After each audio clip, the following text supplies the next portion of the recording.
My house is empty, but my friend who is deaf and blind insists someone is here. They say seeing is believing, but if I'd followed that advice, I'd be dead now. It was a deaf-blind friend who first told me there was someone in the house with me. I scoffed. I didn't believe him. I looked out across the wide, open, empty living room. I looked upstairs in the den and spare bedroom, and out at the patio and in the kitchen. It was just the two of us. But my friend, Will, insisted.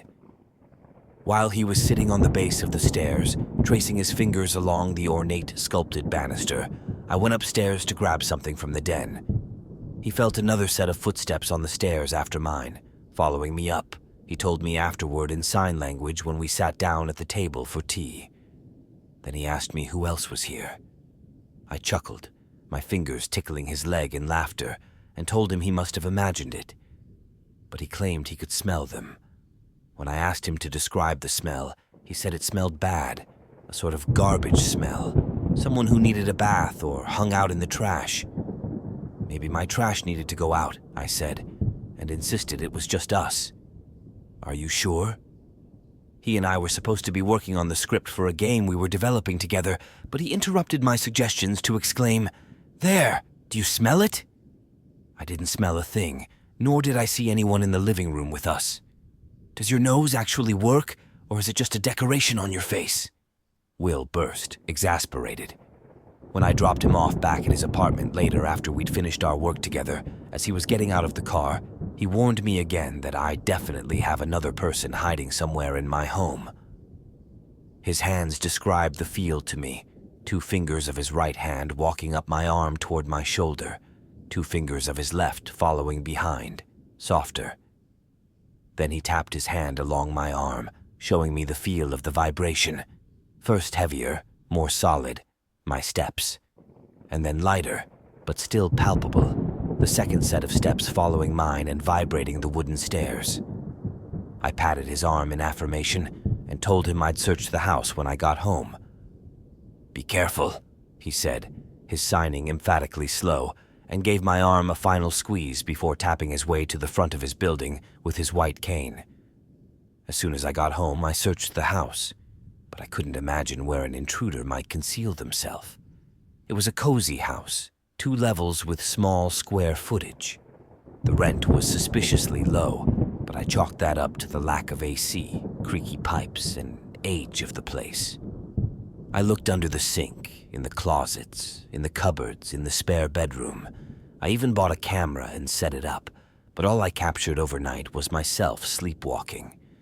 I vaguely remembered waking on the staircase and returning to bed. Other than that, the motion capture didn't turn on.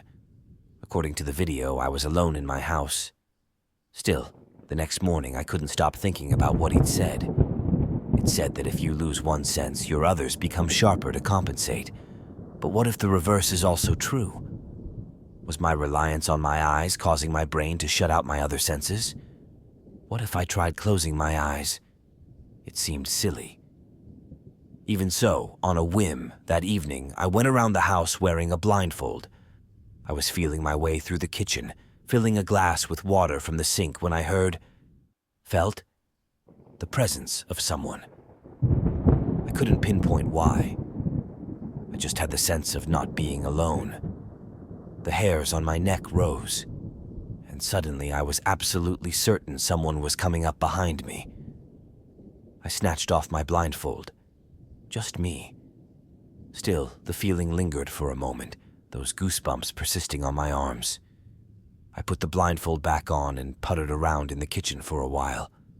It was then I noticed the smell, like rotten meat, like unwashed flesh, spoiled and awful, and it was so faint, just wafting occasionally. The hairs on the nape of my neck stood up. I went upstairs, trying to follow the smell, but I lost it almost immediately when I went into my den. I came back downstairs, my fingers lightly tracing the wall. Thud, thud, thud. I stopped because I felt footsteps behind me. Felt the soft reverberation on the wooden staircase, just a beat after my own. It was just like Will had described to me. Someone was here, right behind me, I felt cold breath on my ear. I tore off the blindfold and whirled around. The staircase was empty. That night, as I lay in bed, I had trouble drifting to sleep. I was afraid of what might happen overnight. And sure enough, I woke up on the stairs, sleepwalking. But instead of returning to bed, I tried to keep myself in that dreamy state, and I held my eyes closed. My arm was cold. It took me a moment to realize that someone was holding my hand, a touch of icy fingers drawing me forward, those dead fingers leading me up the stairs. Every instinct told me to tear my hand away and run, but I let the dead hand guide me up until I was on the landing. The rotten smell made my eyes water as the door to the spare bedroom opened. An overwhelming sense of dread made it hard to breathe as the hand guided me across the room. Then my fingers touched the cool handle to the balcony door and pushed the door open, fresh air gusting around me. I yanked back, terror shooting through me, and rushed for the light switch. I was alone again. I'm now looking for a new place to live. Will is right. I'm not alone, and my life is in danger every night I stay here. I've got to get out as soon as I can.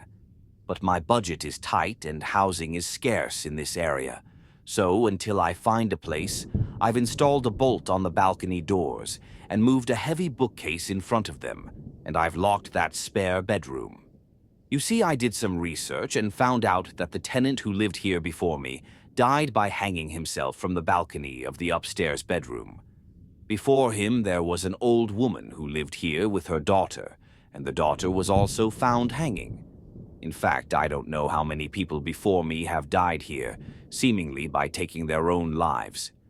The house is not reported to be haunted because no one has ever seen a ghost here, but every day I feel someone in the house with me, their footsteps treading just behind mine, and every night, those dead fingers take my hand and try to lead me out to the balcony.